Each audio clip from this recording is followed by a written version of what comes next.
a gente tem dois preconceitos quando a gente é cristão, porque lá fora da igreja já tem esse estigma, né, de que a doença psiquiátrica é fraqueza, de que a psiquiatra é coisa de quem não tem trabalho, de que a pessoa que tem uma depressão, uma ansiedade é porque o pai foi meio frouxo na educação, de que as pessoas têm depressão e ansiedade é porque elas não têm... eles tem não uma louça para lavar, igual não tem uma louça falam, para né? lavar e etc e tal. Quando dentro da igreja, a gente tem outra barreira. A gente tem o preconceito geral, mas a gente tem o preconceito que eu chamo preconceito gospel, né? O preconceito da espiritualidade. Ou seja, se traduz automaticamente a doença psiquiátrica como falta de fé, como pecado, como falta de comunhão com Deus, como um processo espiritual, como se alguém tem uma brecha, como se alguém tem algum tipo de problema. Então, o cristão, ele tem essas barreiras. Por isso que eu percebo, é uma coisa triste de falar, mas eu percebo que os cristãos, às vezes, eles chegam os mais graves no consultório.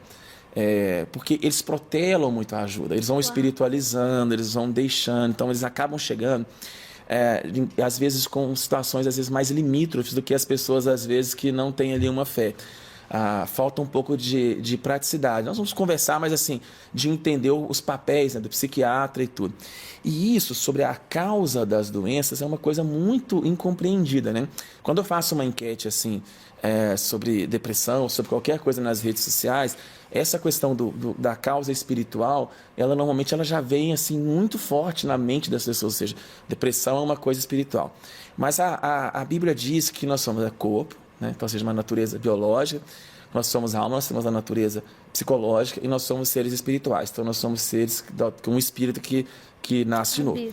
E Tessalonicenses diz, lá no capítulo 4, versículo 12, que nós devemos conservar o nosso corpo, a nossa alma e o nosso espírito íntegros e irrepreensíveis até a vinda do Senhor. Ou seja, a Bíblia diz que nós somos corpo, alma e espírito, e a Bíblia diz que nós devemos cuidar dessas três áreas da nossa vida.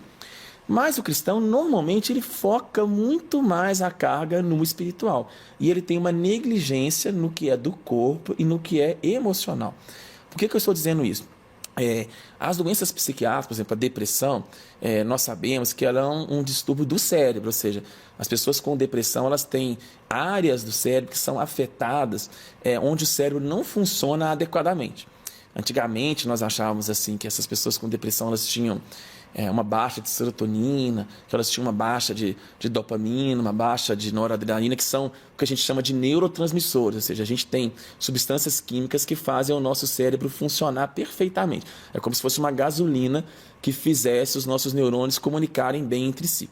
Hoje nós sabemos que o processo é muito mais complexo, ou seja, não é apenas como se pensava. Hoje nós sabemos que as pessoas com depressão, elas têm, os neurônios não se comunicam muito bem, eles não conversam muito bem entre eles, ou seja, eles não fazem o que a gente chama de sinapses. As informações não são bem transmitidas entre um neurônio e outro em algumas regiões do cérebro que são importantes para a energia, para o prazer, para o humor, para a memória, para a concentração, para o sono e para o apetite. Então, eu sempre falo muito com os pacientes, mas que são cristãos. Nós adoecemos do rim, nós adoecemos do pulmão, nós adoecemos do coração, nós adoecemos da visão, nós temos problemas de diabetes, nós temos queda de cabelo, nós temos tantos problemas, dor de dente, nós temos várias questões que rapidamente a gente vai lá e vai no médico. As doenças do cérebro, elas são a mesma coisa. Nós temos um distúrbio químico do cérebro, nós temos um distúrbio que afeta a transmissão entre os neurônios. O cérebro não está funcionando adequadamente.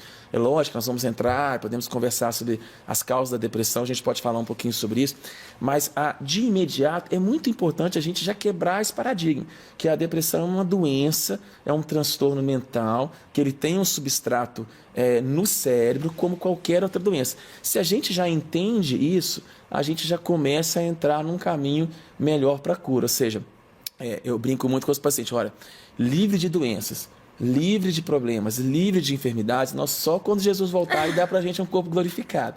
Até lá a gente vai ter que de caminhar nessa limitação do corpo. Então, a depressão, ela é um distúrbio químico, às vezes ele pode ser genética, né?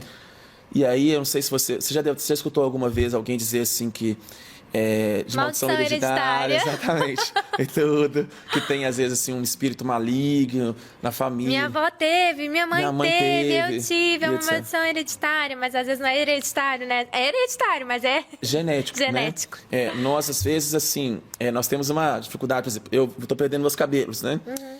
A minha família, eu tenho ali uma parte deles que eles ficam carecas, né? Há famílias que têm pessoas que são hipertensas. Há famílias que têm pessoas que são diabéticas. Há famílias que têm pessoas que têm asma. Há famílias de pessoas com problemas psiquiátricos. Né? Quando nós convertemos, quando nós temos Jesus, quando nós entregamos a nossa vida a Cristo, a Bíblia diz que nós temos um novo nascimento. Né? Ou seja, nós nascemos de novo no Espírito. Né? Nós temos o Espírito Santo vem morar em nós. Mas esse novo nascimento, muitas pessoas acham que ele envolve instantaneamente uma renovação do corpo e uma renovação da mente. E isso não é verdade, pelo contrário. A Bíblia diz que nós continuamos com um corpo corruptível, sujeito às doenças, e depois nós vamos poder falar um pouquinho também, mas a Bíblia diz que nós precisamos também renovar a nossa mente, ou seja, o convertir não resolveu tudo de uma vez. Isso mesmo. E as doenças, elas são importantes a gente entender, porque às vezes a depressão genética, há famílias de pessoas que têm mutações que fazem com que elas já nascem com o cérebro predisposto a ter uma doença psiquiátrica na idade adulta.